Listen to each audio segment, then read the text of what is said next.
A paz do Senhor, meus amados irmãos, uma alegria muito grande estarmos aqui mais uma vez para juntos estudarmos a palavra de Deus.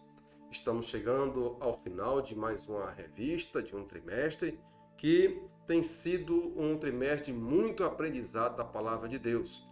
Eu quero deixar meus agradecimentos a toda a equipe pedagógica da editora Betel, que preparou um material muito bom para a nossa vida, para a edificação da nossa vida.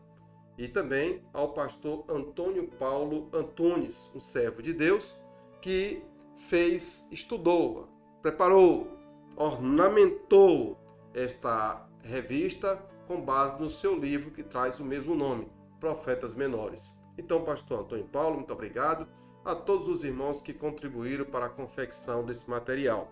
Também quero mandar meu abraço para meu pastor presidente aqui na cidade de Palmas, pastor Hermes Vieira Neto, que é o meu xará, e a pastora Ezi Batista, que também são meus presidentes. Queridos irmãos, quero agradecer a Deus, porque até aqui o Senhor tem nos ajudado, apesar das dificuldades e das minhas limitações. Como eu já bem falei algumas vezes, volto a falar, eu não sei muito, não tenho muito conhecimento, eu sou apenas um servo de Deus.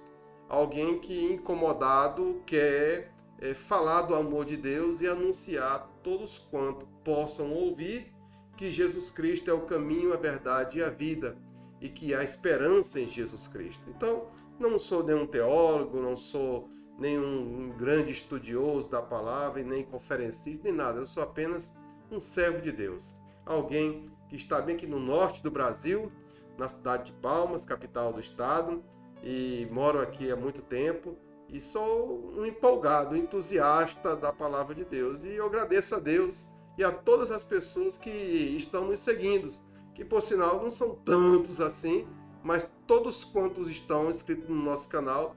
Eu quero agradecer a Deus e eu oro pela sua vida e agradeço a Deus todos os dias por esse pessoal que nos acompanha, que deixa um like, um comentário. Muito obrigado, que Deus te abençoe.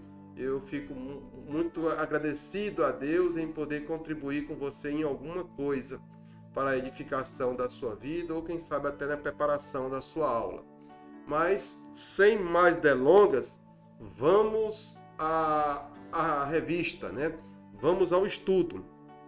Hoje nós vamos falar sobre o profeta Ageu, um homem que surge no meio de um cenário, uma dificuldade muito grande que o povo de Deus estava passando.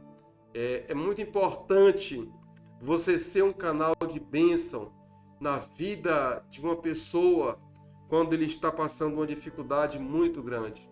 Se você tem condições de ser uma bênção naquela vida daquela pessoa, seja com palavra, com ajuda, de alguma forma, mas não prive as tuas mãos e nem o teu coração de fazer o bem.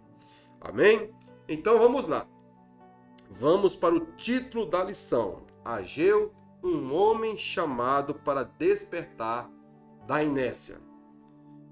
Texto áureo.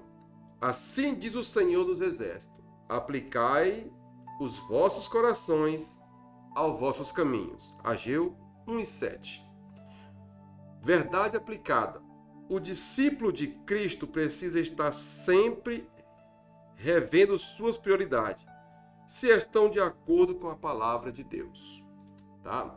Então, vamos lá para... Deixa eu passar aqui. Os objetivos da lição.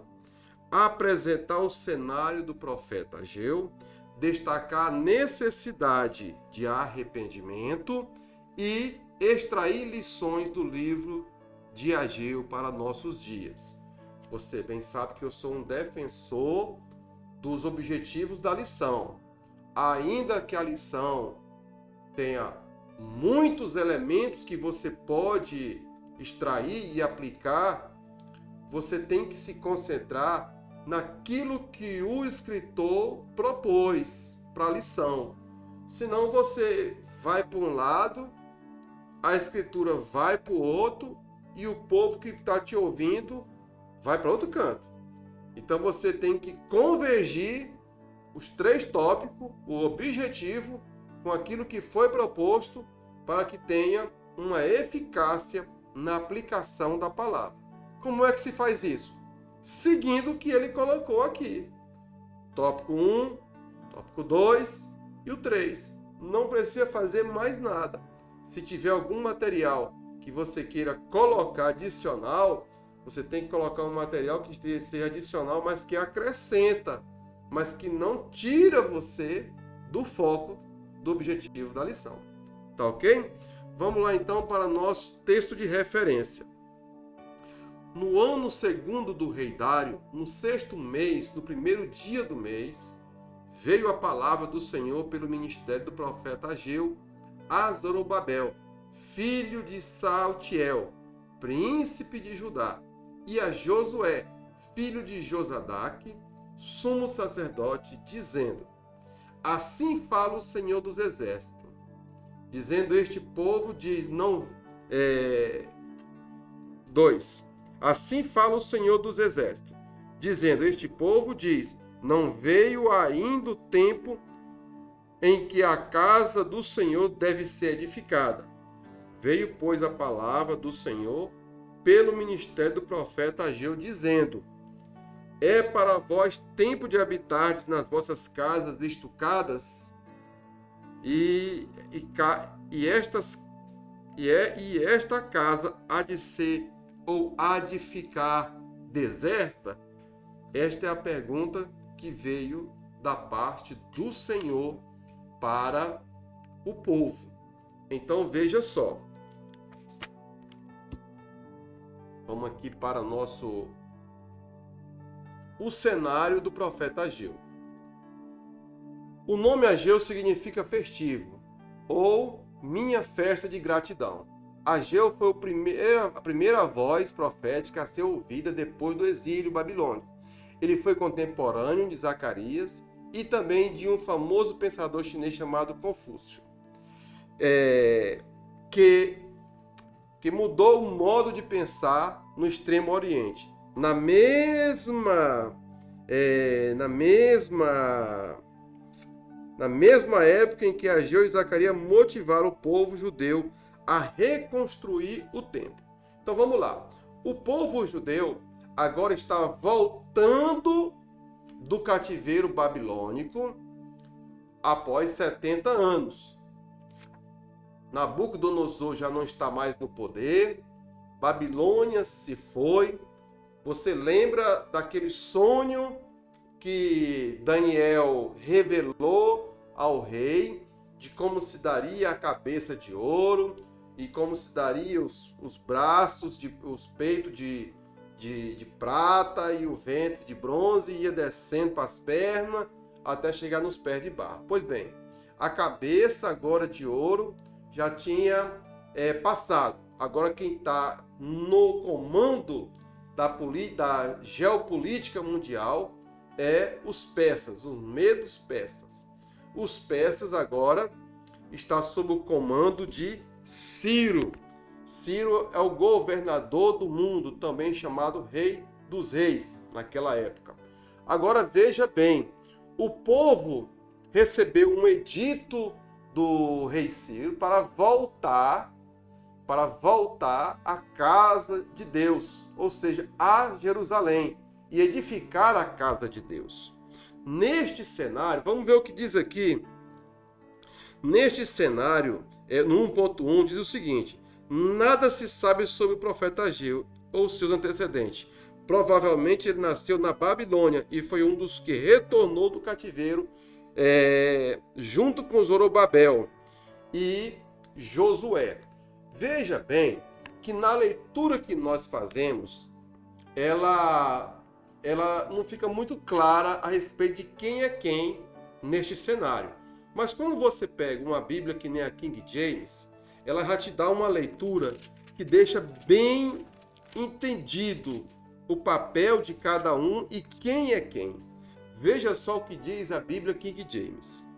No primeiro dia do 6º mês, no 2º ano do reinado de Dário, eis que a palavra de Yahvé foi anunciada por intermédio do profeta Hagai, ou Ageu, festivo.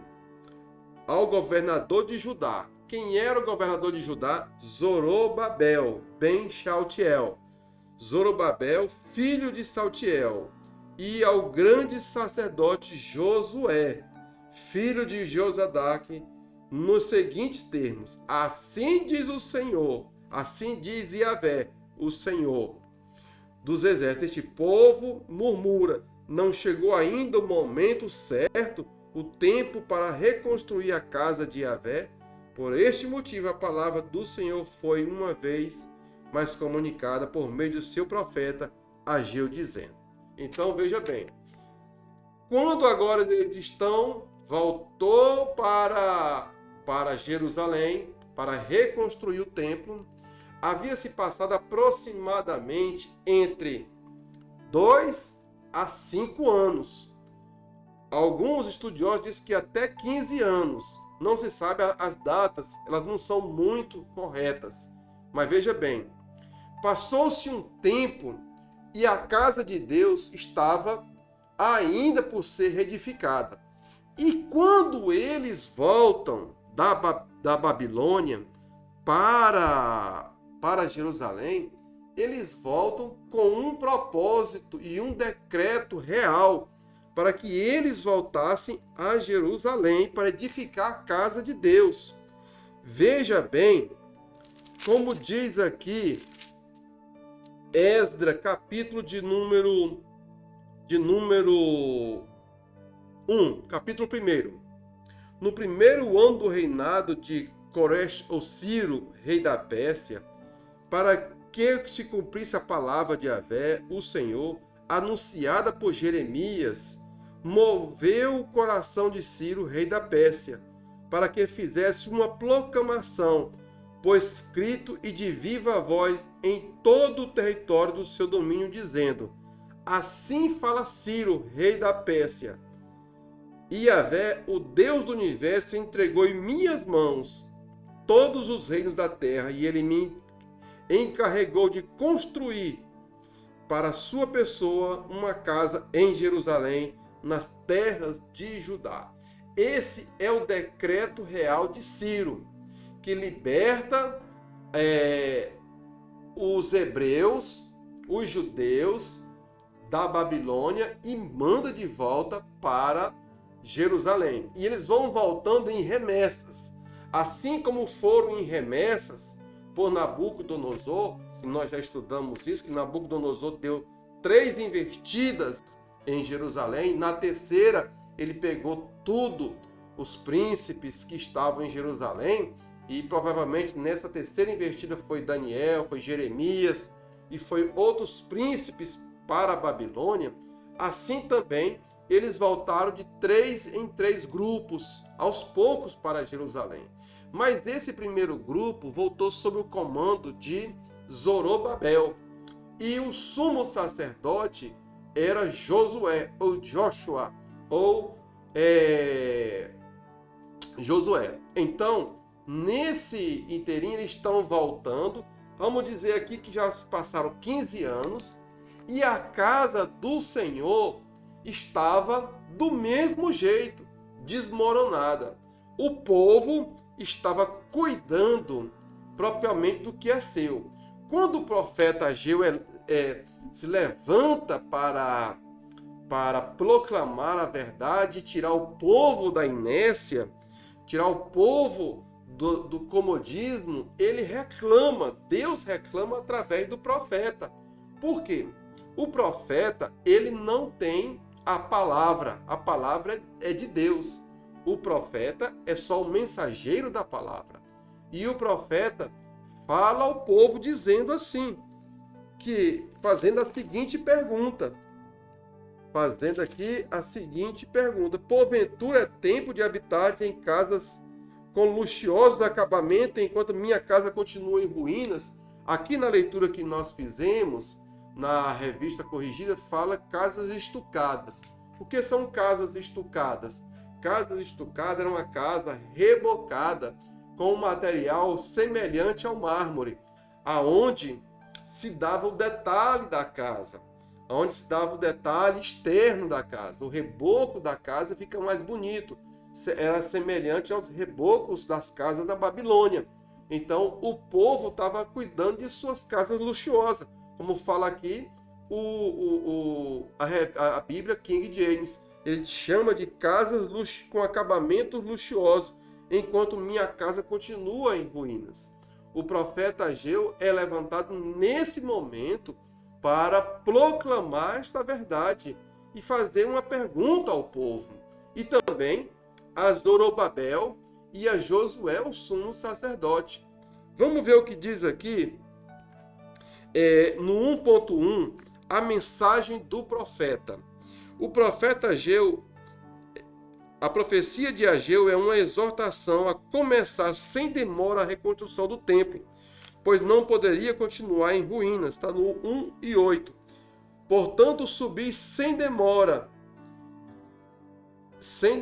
o monte, e trazei boa madeira e edificai a casa, para que eu me alegre dela e nela seja glorificado. Esta é a profecia, é a palavra de exortação para o povo, para que eles tomassem tento. A ordem vinha da parte de Deus: subi ao monte, trazei madeira. Essa ordem não podia ser ignorada sem que trouxesse sério resultado para todos.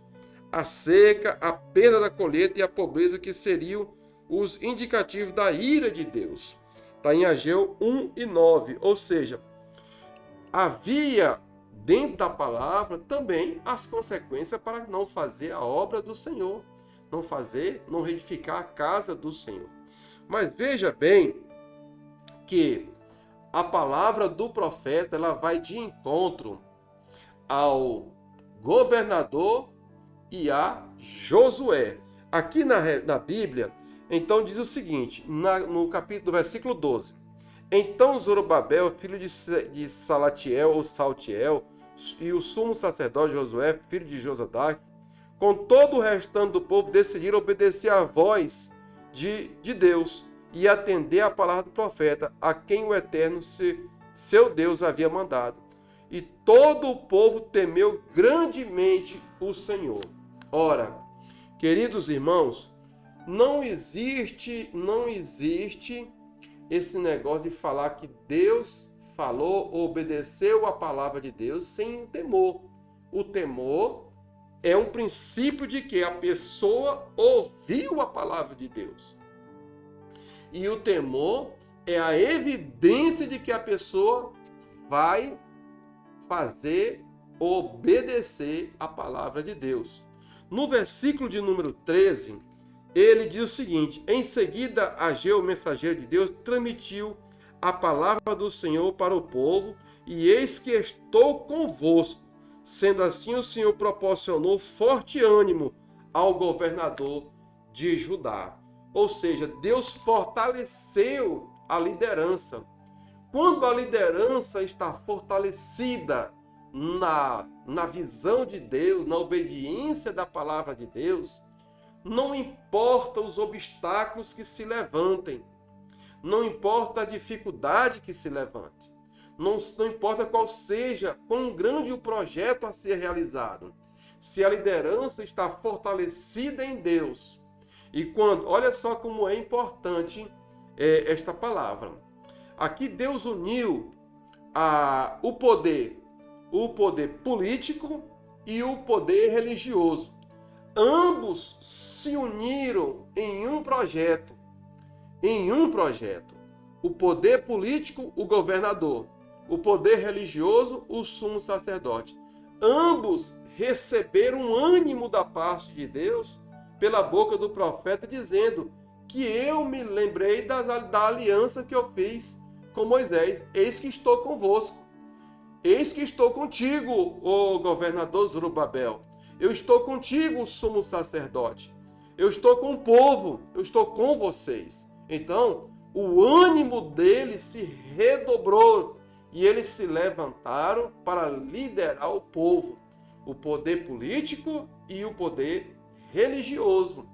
Você pode até achar estranho, mas é uma verdade. E aqui está na Bíblia, que o governador e o sumo sacerdote foram animados pela boca do profeta. Deus falando para que fizessem a obra de Deus. Vamos lá. A reconstrução do templo. A reconstrução do templo teve o início assim que o primeiro deportado da Babilônia começaram a chegar em Jerusalém. Assim que eles chegaram em Jerusalém,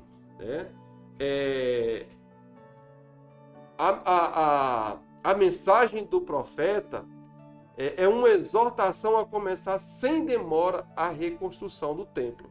Veja o que diz no capítulo 1, versículo 8. Portanto, subi sem demora.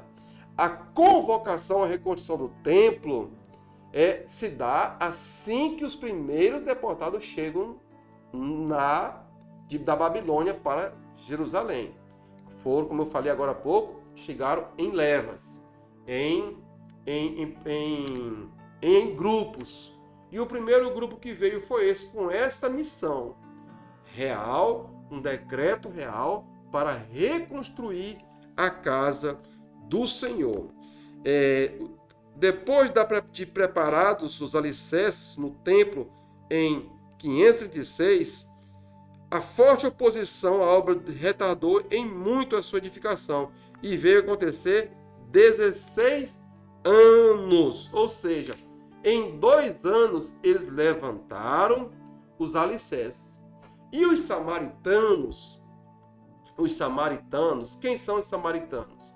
Os samaritanos são aquele povo que ficou em Samaria, que foram deportados que foram levados para a Síria e depois voltaram e se misturaram com outros povos. E quando eles procuraram os judeus para se juntarem para fazer a obra do Senhor, os judeus disseram: não é bom que nós nos juntemos a vós, mas que essa obra é nossa.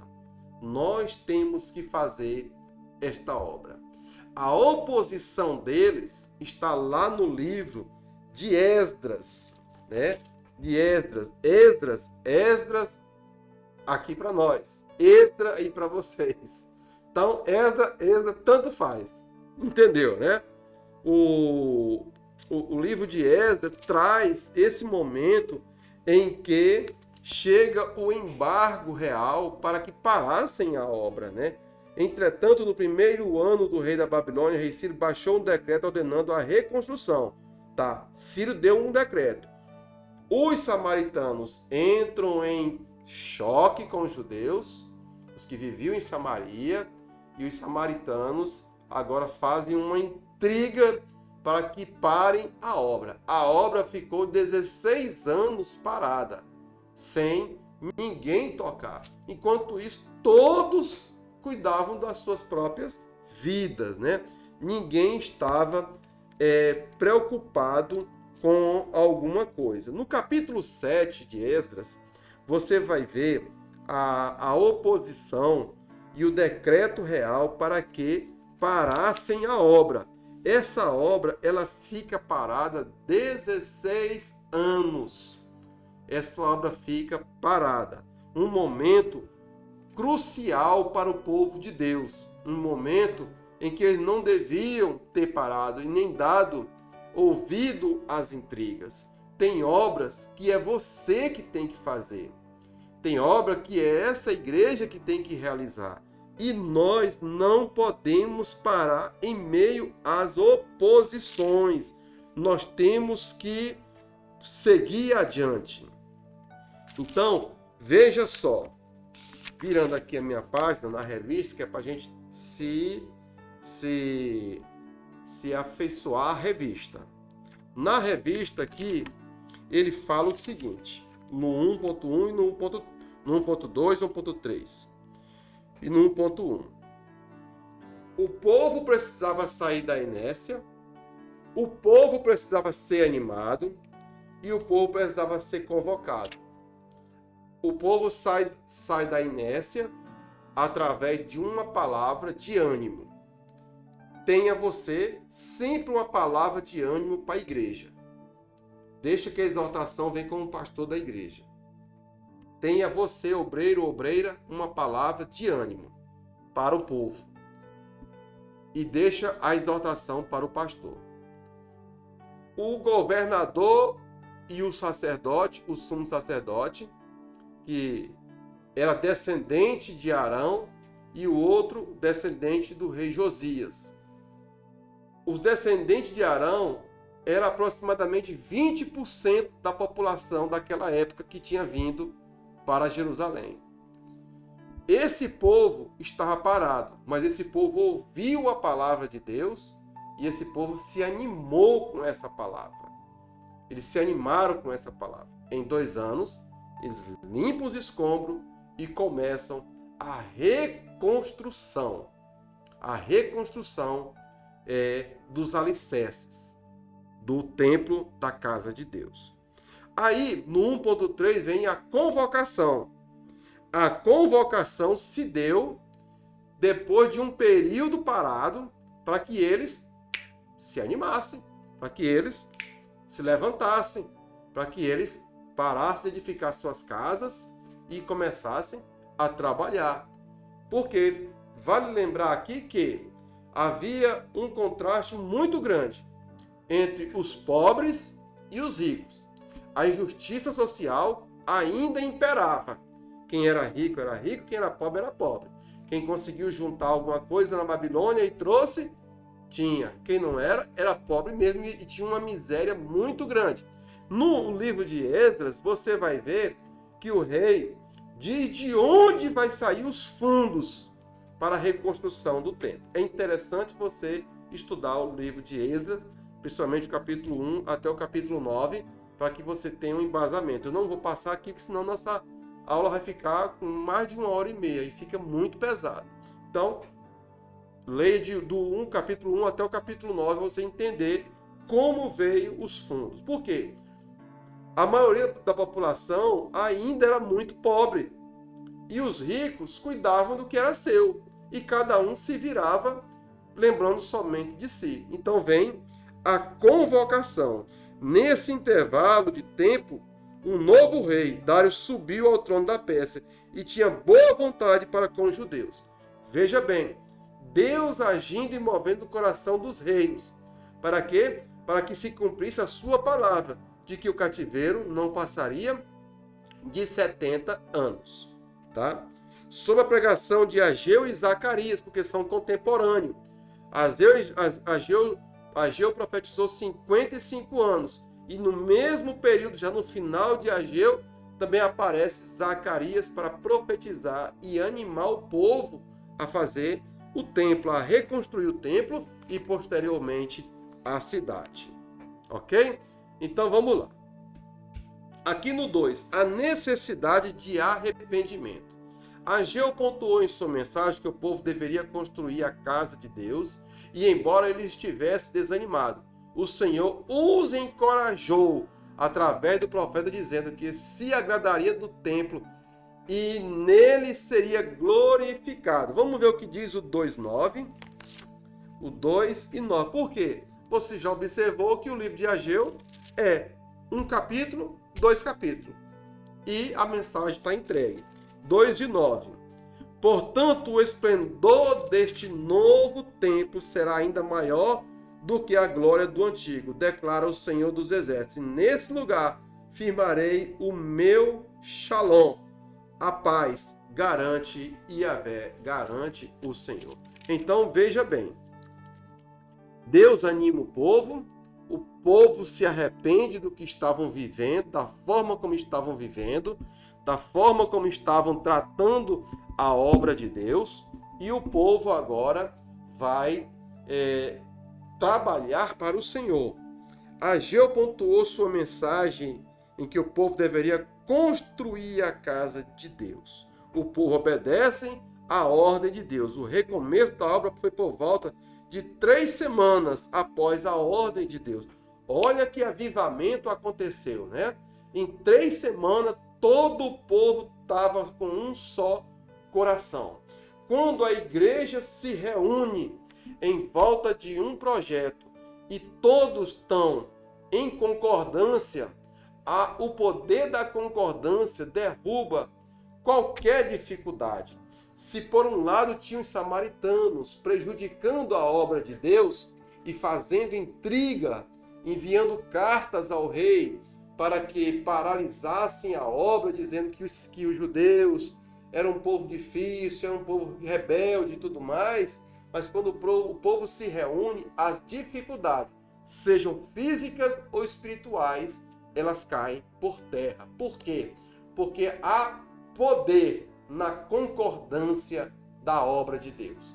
Quando uma igreja entra em concordância com o seu líder, com os seus liderados, com a membresia, e todos estão focados num projeto, meu irmão, essa igreja arranca pica-pau do oco. Não tem pedra que fique sob pedra. Ela passa por cima de todas as dificuldades. E isso nós denominamos de avivamento dentro da casa de Deus. Isso é um avivamento. É esse que é o avivamento. A igreja ela precisa estar em sintonia com a Trindade. O que é a Trindade? É o governo do pastor, que o pastor é um governador da igreja. O governo da igreja ficou para o pastor governar. A igreja é governada pelo pastor. Ele está com o pastor, os obreiros e a membresia. Quando esses três estão em concordância, não há quem segure essa igreja. A igreja, uma igreja avivada, é uma igreja que trabalha no poder da concordância. Amém? Então vamos lá. 3 semanas foi suficiente para que o povo estivesse pronto, ávidos, desejosos para trabalhar na obra de Deus. Nesse interim acontece isso. Muitas experiências amargas em terra estrangeira fizeram com que desejasse o regresso à terra natal. No entanto, estavam preocupados em ganhar primeiro o sustento, deixando a construção da casa para depois. Mas Deus os repreende, em Ageu 1:5, como nós lemos. A aceitação da palavra e a obediência foi unânime, começando pela liderança. Não há temor sem a evidência. A evidência de obedecer a palavra de Deus é o temor. E quando nós tememos a Deus, nós estamos temendo e obedecendo a sua palavra. No 2.2, o novo tempo.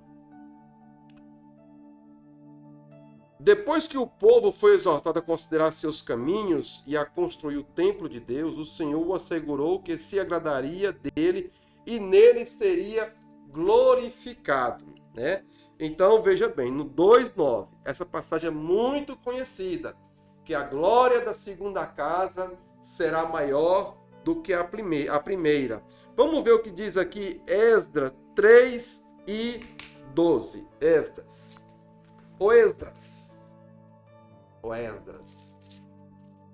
Vamos ver lá. Glória a Deus. Aleluia.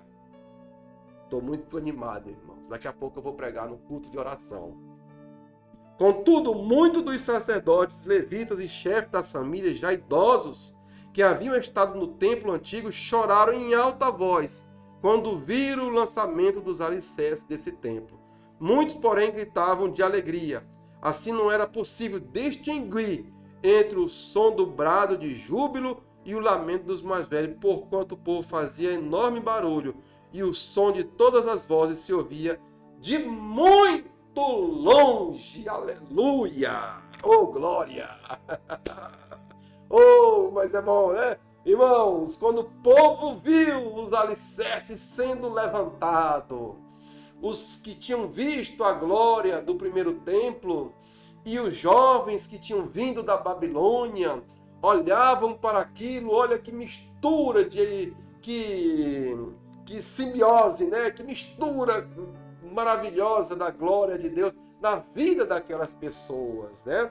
E uns se alegravam porque, meu Deus, o templo vai ser reerguido. E o outro dizia, meu Deus, Shalom, Yahvé, nós vamos erguer o templo, né?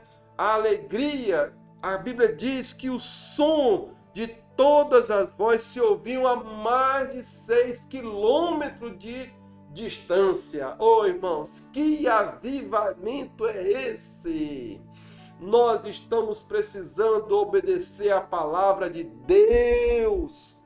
Para nós, irmãos, temos esse avivamento, esta alegria no nosso coração. Queridos, quando você vê uma igreja com muitos problemas, um povo cheio de problemas, é falta de palavra, é falta do temor a Deus. Não existe temor a Deus sem a sua evidência. Não existe palavra sem a evidência. Quando a palavra chega, ela invade o coração e ela transforma através do temor a Deus. E cada um procura o seu lugar na obra. E aí vem, irmãos, uma mistura do Espírito Santo trabalhando na nossa vida tão grande que todos querem contribuir com a obra de Deus. Aleluia. Nós precisamos deste ânimo, sairmos da inércia para fazer esta obra arder nos corações. E aí, Deus os anima dizendo, olha, a glória da segunda casa será maior do que a primeira. Aleluia. Aí veja aqui o que diz aqui no 2.3. Deus promete abençoar o povo. A história do povo era de escassez, mas seu futuro seria de bênção. Você já teve contentamento na escassez? Já? Eu já tive contentamento na escassez. Eu já tive meus contentamentos na escassez. E eu vou lhe dizer, quando você entende que está na mão do poderoso, quando você entende que Ele, Jesus, o Espírito Santo, é quem conduz a sua vida, a escassez para você é só um momento. E você consegue superar a dificuldade através da segurança das suas promessas. O povo atentou para as palavras de Deus por meio do profeta e recomeçaram a obra do templo, obedecendo à ordem de Deus. Por isso o Senhor os convidou a observarem com cuidado o que acontecia nos meses seguintes, porque sua palavra se cumpria, dando-lhe bênçãos que tanto desejavam e precisavam em seus campos, como sinal de renovo e de graça. Vamos abrir aqui a Bíblia em Ageu, aonde ele fala a respeito do versículo 5, assim ordena o Senhor dos exércitos, considerai, pois, o vosso passado, semeais muito, mas colheste pouco, comeis, mas não satisfazeis, bebeis, mas não conseguis matar a sede, vestivos, mas ninguém se sente aquecido, confortável, aquecido e confortável, e o que recebe salário, recebe para depositá-lo numa bolsa furada. Noutra versão fala um saquetel furado. Assim, pois, declara o Eterno dos exércitos, considerai o vosso passado, refleti sobre o que tens feito. Ô glória! Nós precisamos fazer esta obra. Reflita sobre o passado. A ordem aqui não é um convite, é uma ordem. Reveja, ver de onde eu lhe tirei. Eu lhes tirei da escravidão, eu lhes tirei da deportação, de terra estranha. Quem você era e quem você é hoje. Considerai, pois, isso. Você planta e colhe pouco, trabalha muito e não tem sustento. O teu salário não dá para nada, porque coloca num saquetel furado, num saco furado, num bolso furado. Eu mesmo, quando eu estou com o bolso furado, fisicamente, a primeira coisa que eu faço é pedir para minha esposa fazer a costura do bolso, porque ninguém quer trabalhar com o bolso furado, porque você vai perder os seus ganhos do bolso furado. Reveja a sua vida como dizimista e como ofertante na casa do Senhor. E ele diz assim, no 2:19. Ainda há alguma semente no celeiro? De fato, até hoje a videira e a figueira e a romeira e a oliveira não têm dado fruto. Mas de hoje em diante, eu mesmo vos abençoarei sobremaneira. Bom, eu tiro aqui uma lição, meus irmãos, que todos nós, independente de sermos chamados para ser obreiro na casa de Deus, nós devemos ter alguma preocupação com a casa de Deus. Eu não sei onde você está, em que parte do país você está, em que tempo você está. Se está construindo uma igreja agora, levantando a casa de Deus, colocando forro, quem sabe ajudando a comprar o som, e quem sabe você está vendo o pastor passar uma magrela danada, com o seu carrinho, com os pneus careca, né? Com documento do carro atrasado, desviando de blitz. O carrinho do pastor está ali fumando, saindo fumaça por tudo que é lado. O terno dele está bem já surradinho. Será que não é hora de você ser uma bênção de Deus na vida dele? Será que não é hora de você ser uma bênção na obra do Senhor? Será que não é hora de você ser um canal, um instrumento de Deus na sua igreja, na vida desse servo de Deus, dessa serva de Deus? Será que você vai deixar a obra de Deus perecer porque você acha que o seu é muito pouco e não vai fazer a diferença? Pois saiba que, olha o que ele diz aqui, até hoje, a videira produz muitas bênçãos, sinal de frutificação. A figueira, outro sinal de sustento. A romeira, sinal de prosperidade. E a oliveira, sinal da graça, da unção de Deus na vida. Não tem dado o fruto. Até hoje, tem te faltado a unção, a prosperidade, o sustento. E as bênçãos que são declaradas no púlpito não chegam até você. Tem alguma coisa errada. Ou com o púlpito, ou com você. E o Senhor manda você entrar nessa obra hoje. Ele diz o seguinte: mas de hoje em diante, eu mesmo vos abençoarei de sobremaneira. Depois que o povo jubilou de alegria, que eu jubilei de alegria, você jubilou de alegria pela obra do Senhor. Como diz aquele salmo, me alegrei quando me disseram, vamos à casa do Senhor. Aleluia. Então, irmãos, o segredo da prosperidade está aqui.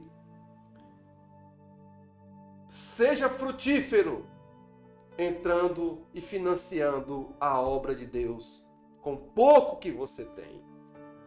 Vai ser muito na mão daquele que está precisando. Amém? Deixa eu te dar um conselho. Quando tu entregar o dízimo, tu entrega com essa mão e essa aqui escondida. E não fica querendo saber onde é que ele está.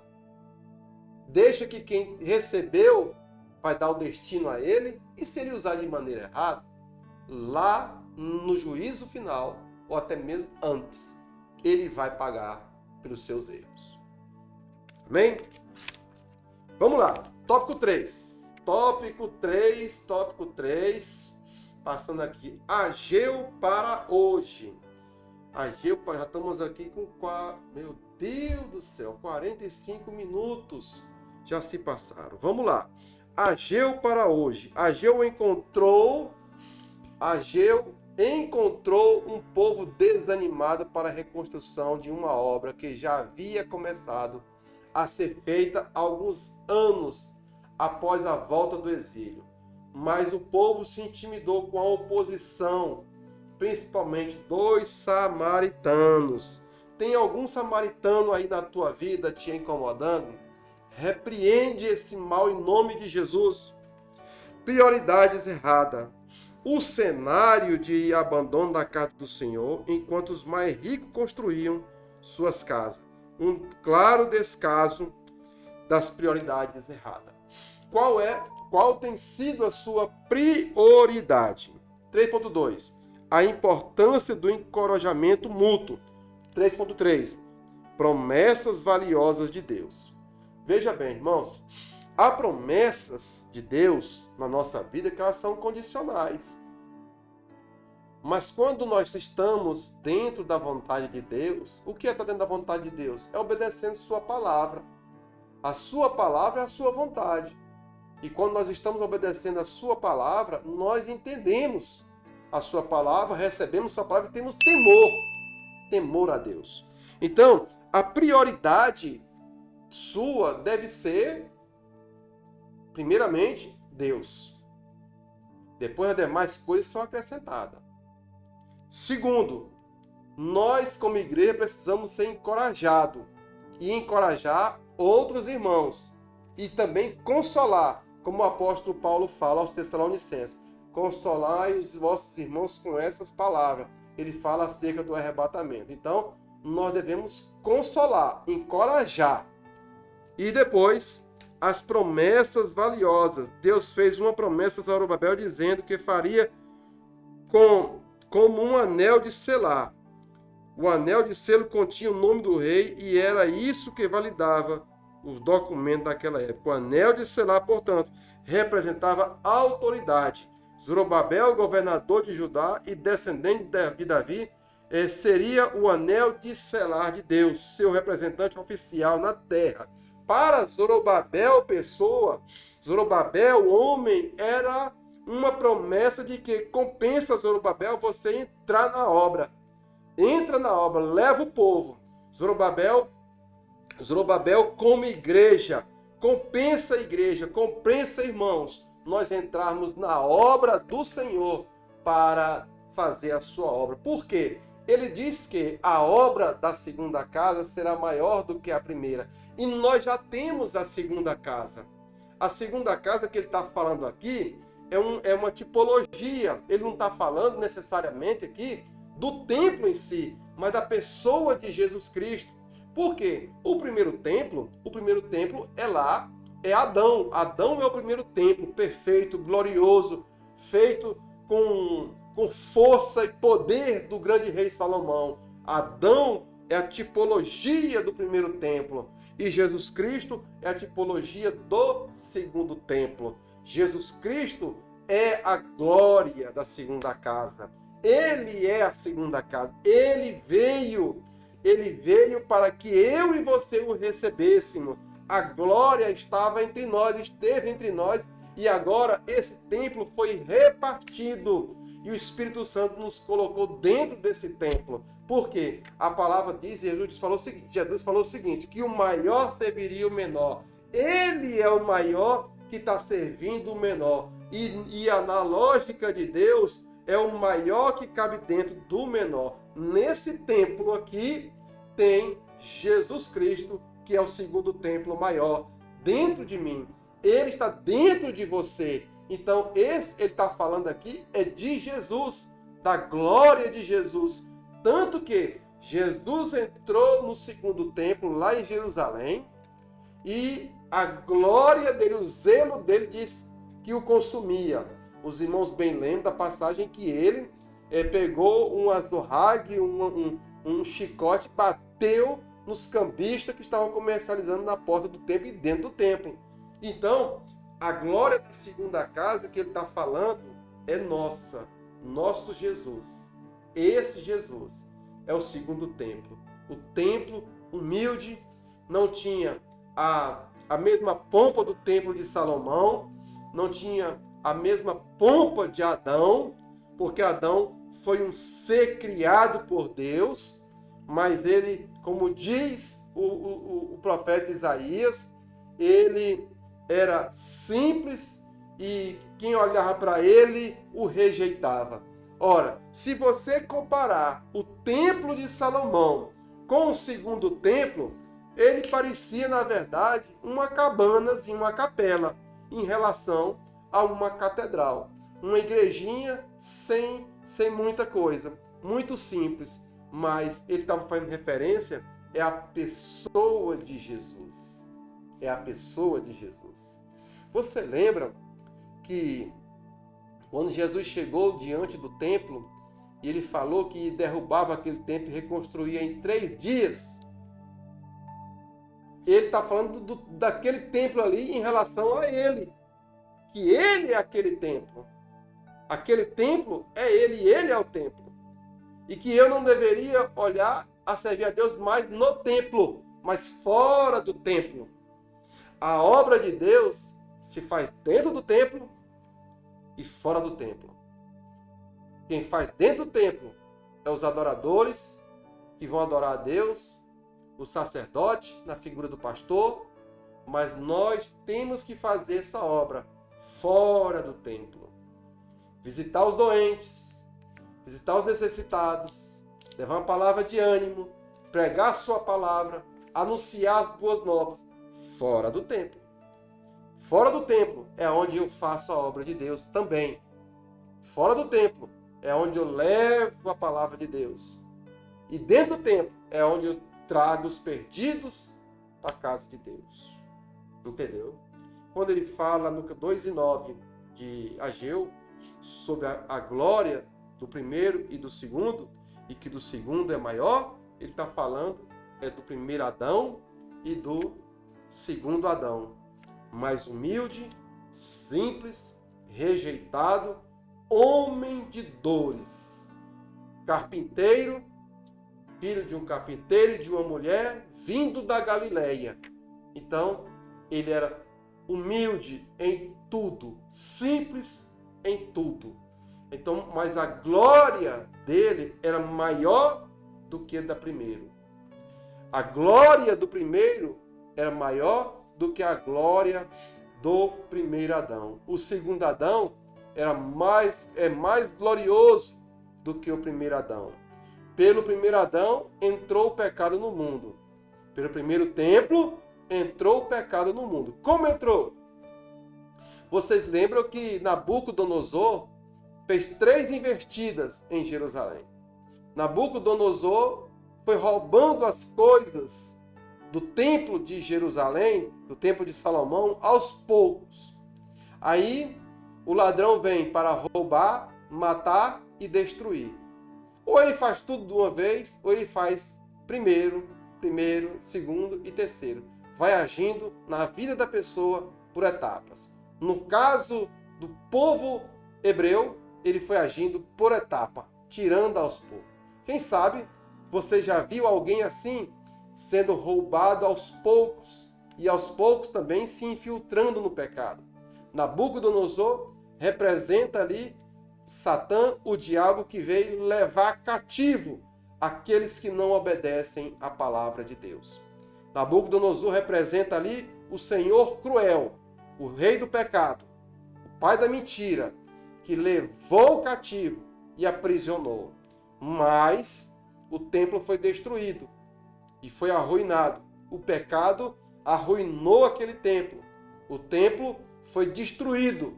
Agora vem o segundo templo, simples, porém mais glorioso. Entender esse paradoxo só para quem já aceitou Jesus Cristo na sua vida. Por isso, eu convido você, hoje mesmo, tomar uma decisão na sua vida em relação à pessoa de Jesus Cristo e da obra de Deus. Quem sabe é hoje mesmo o dia de você mergulhar, entrar nessa obra de uma vez por todas. Porque a glória da segunda casa está ali esperando. A glória da segunda casa está pronta para que você tenha acesso às bênçãos de Deus. A bênção do Senhor é estendida a todos quantos queiram receber a glória da segunda casa. Porque você bem lembra que a acusação que Anás e Caifás achou contra Jesus foi que ele derrubaria o templo e reergueria em 3 dias. Mas eles não sabiam de que ele estava falando, porque eles não tinham o Espírito Santo, o Espírito de Deus em sua vida. Eram apenas mercenários. Mas Jesus Cristo reergueu o templo em 3 dias e o templo glorioso está de braços abertos, portas abertas para todos quanto queiram receber. Serão feitos filhos de Deus. Amém? Glória a Jesus. Chegamos ao final, já deu 56 minutos de aula e não deu para ver tudo. Prometo que na próxima lição eu vou me pegar mais aos detalhes. Mas é porque é tão bom falar do amor de Deus, né? É tão bom falar de Jesus. Eu desejo a você uma aula domingo abençoada, que você busque a Deus em oração, leia o livro do profeta, do escriba e profeta Esdras, e você seja edificado, ore a Deus, para que a palavra entre no coração do povo quando você for falar. Pega essa lenha e ateia teu fogo nela e deixa consumir no coração de todos que vão te ouvir